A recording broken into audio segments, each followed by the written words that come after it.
Eborn, who's a barrister, broadcaster and president of Octopus TV. Andrew, very good morning to you. Very good morning to you. And it's always a delight to join you on Shrove Tuesday. How are the pancakes going? I know, as I said, you've just got to let the mixture rest. I think that's the key secret. Rishi Sunak's in a tricky situation, isn't he? He's inherited this problem with the Northern Ireland Protocol. We thought last week that some progress had been made, and it looks like he's got a lot of MPs he's got to persuade. Well, and this is the problem, isn't it? Because he's yet to announce what the deal actually is. You know, he hasn't given the details. He's still negotiating, but political shenanigans, if you like, is that Boris has come out over the weekend and said, hang about, this is appalling on that sort of basis. The key principle, Rosie, is that obviously we need to maintain peace in Northern Ireland. It took a long time to sort of negotiate that to make that make sense. Whatever deal is done must not upset that peace. You're talking about Boris Johnson. Boris Johnson and Liz Truss make some of the papers today. When it comes to their views on what the UK should be doing in terms of support to Ukraine, allies must give jets, say former premiers, that's Boris Johnson and Liz Truss. They're putting the pressure on Rishi Sunak. Oh, they certainly are. And I think what's interesting is all these former PMs have been, how many have there been in the last year?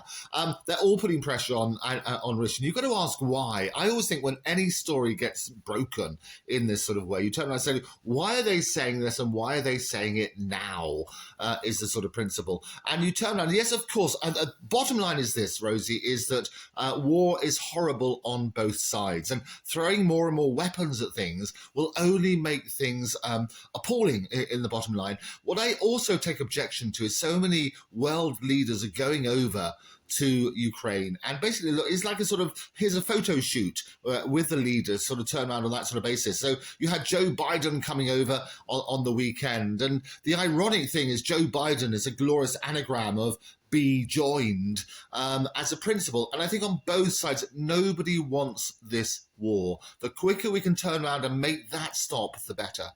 How do you stop that without Western support? Well, it's difficult, isn't it? Because I can tell you, and I know both sides, and as you know, I like to question everything, but both sides, on the Russian side and the Ukrainians, if you ask the people on the street, they don't want this war. And if you turn around on that sort of basis and recognise that this is an absolute nightmare for both of them, that's the real problem. It is for the public, but they're not the ones making the decision about whether they go into conflict or not. So, the West are thinking this is also causing a catastrophic situation for us as well. What do we do to make sure that it ends as soon as possible, and that we don't have a system where one person can just seize and wield power without facing consequence? No, I absolutely, and that's the real difficulty, because the more that the West we're throwing sort of all sorts of arms behind it, it's costing everybody an absolute fortune. It will drag on forever. War is an absolute nightmare. Jaw, try and work out some sort of sensible settlement. But it's difficult because both sides have conversation with Putin. That's the strategy. Well, I think, but also you've got to work out, well, what is the middle ground? Putin at the moment is losing.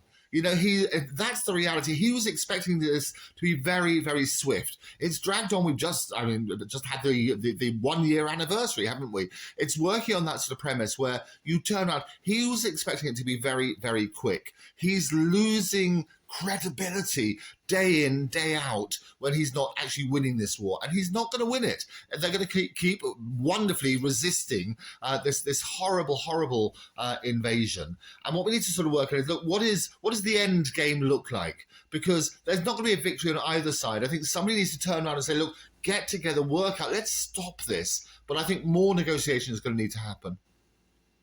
Well, we'll hear from President Putin today. Whether you want to sort of hear what he has to say, it'll be interesting to see the sort of propaganda that he pushes, the narrative that he paints of the war.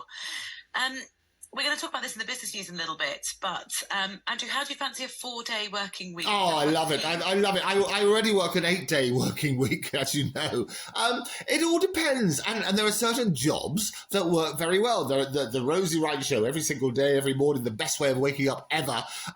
It wouldn't work on a 4-day week. Well, they're turning around and saying, look, some people will be more productive if you give them a bit of extra time to rest. And that is a sort of a potential. But it's not the first time in history history that this sort of has been peddled, you know.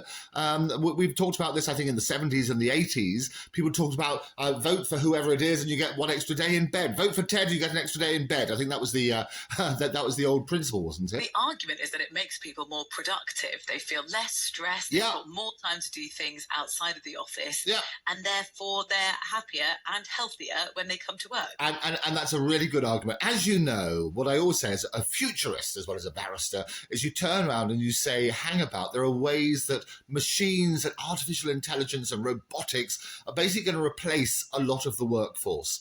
So if you're looking at that sort of premise, and it was not only Elon Musk, but also Stephen Hawking and various others who warned about the massive progress with AI, and it's our greatest achievement, our greatest opportunity, but also an existential threat to the workforce. Well, we're going to be replaced by robotics. Need that to know that basically you'll do a 4-day week because a robot's made you redundant.